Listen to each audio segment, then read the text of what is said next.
Hello, my dear friends. Today we will do the revision of chemical reactions. First of all, today during this revision, I am not going through the books. I am doing revision myself in my copy. You can tally this with your books. So first of all, what is a chemical reactions? Chemical reaction, it is also called as your chemical change. Now we have studied what is chemical change. It is a permanent change in which new substances are being formed. Then a chemical reaction is a process in which there is the breaking down of a chemical bond. One word is chemical bond. We will see it later on. So it is the breaking down of a chemical bond of the reactants and formation of new chemical bond to form new substance as product. Now what is chemical bond? Chemical bond, it is the force of attraction. Chemical bond, it is the force of attraction by which the atom of a molecules are held together to form a compound. Atoms of a molecule. Here sodium chloride is a molecule. It is made up of sodium and chlorine atom. Here chlorine atom gains one electron from sodium and sodium loses one electron. So these two are oppositely charged. They are held together by a force of attraction. So they are the reactant side and here it is your product side. So chemical bond, it is a force of attraction by which the different atoms are held together to form a compound. Now what are the conditions for the chemical reactions? First condition is your mixing. Mixing or when we bring it in close contact. Suppose if we are keeping this sodium in a bottle and chlorine gas in a bottle, both are in different bottles. Will they ever react? No, they will never react. So when they bring them together, when we mix together, the chemical reactions will take place, right? Then solution. For there are some conditions, not all, but some of the chemical reactions occur only in the solution or aqueous state. See, this is your dry. When we put here in silver nitrate, it also becomes aqueous. So this reaction takes place in the solution or aqueous state. It forms silver chloride and sodium nitrate. There are some chemical reactions. There are some chemical reactions which takes place when it is heated. When it is heated, so only after heating the reactions takes place. Suppose this is your HCl plus NaOH. It will form sodium chloride plus water. Here no need to heat. No need to heat. Without heating this reaction will proceed. But for this zinc carbonate, it will form zinc oxide and carbon dioxide when? Only and only when it is heated. There are some chemical reactions. Not all, but there are some chemical reactions which takes place only in presence of light. For example, photosynthesis is the best example. What is photosynthesis? It is a chemical reaction in which the plants makes their food in presence of sunlight and chlorophyll. And how they make their food? The carbon dioxide which we exhale out and water they take from the soil or earth. So by help of carbon dioxide and water, they form glucose and they gives us in fact oxygen. They gives us oxygen. The chemical reactions which takes place,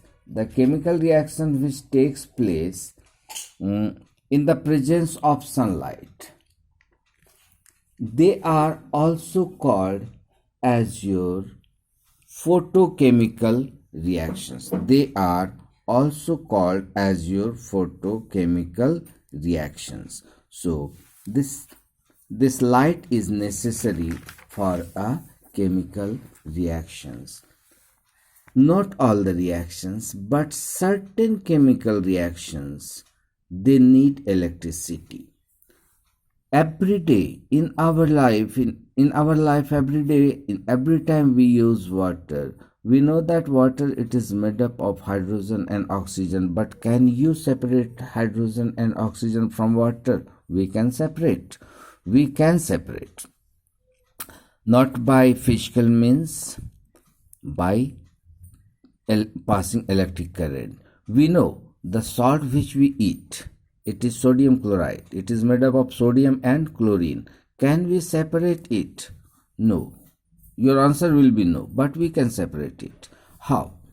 When we pass an electric current, this water will decompose to form hydrogen and oxygen. This process of breaking down of a compound, this process of breaking down of a compound is called electrolysis. In electrolysis, there is two conditions. First, electricity should be passed. Second, electricity should be passed in aqueous condition or molten conditions. So now, what will be the definition of electrolysis? Electrolysis, it is a chemical process in which a compound breaks up or dissociates when an electric current is passed into its aqueous or molten state of the compound. Here, no need of pressure, but there are certain chemical reactions. Which needs pressure, which needs low pressure, moderate pressure, or may have high pressure, may be carried out at high pressure. For example, this nitrogen, when reacts with hydrogen, it forms ammonia. In fact, this is a reversible reaction, my dear friends. So when nitrogen reacts with hydrogen, it forms ammonia. It requires this much pressure. Temperature, 450 to 900 degrees Celsius temperature, and this much pressure, 200 atmospheric to 900 atmospheric pressure. So there are certain chemical reactions which needs high pressure. Then, not for all, but some chemical reactions, they need catalyst. We know what is catalyst. Catalyst, it is a chemical substance. Catalyst is a chemical substance which either increases or decreases the rate of reactions. There are many catalysts. I am giving you only 4 or 5 examples. This iron, platinum, palladium, nickel, this is MO, molybdenum. Sometimes molybdenum is used as catalyst. Sometimes it is used as promoter. Okay, you leave it. So, catalyst which can step up or step down the chemical reactions. They are called catalysts. So there are some chemical reactions in which catalyst is needed. For example, here to increase the rate of reaction for the formation of ammonia, we use powdered iron. Even we use aluminium oxide, but powdered iron is most suitable catalyst for the formation of ammonia. Then one more conditions is there, promoter. First of all, what is promoter? Promoter is also a chemical substance which can increase the efficiency, which can increase the power of catalyst.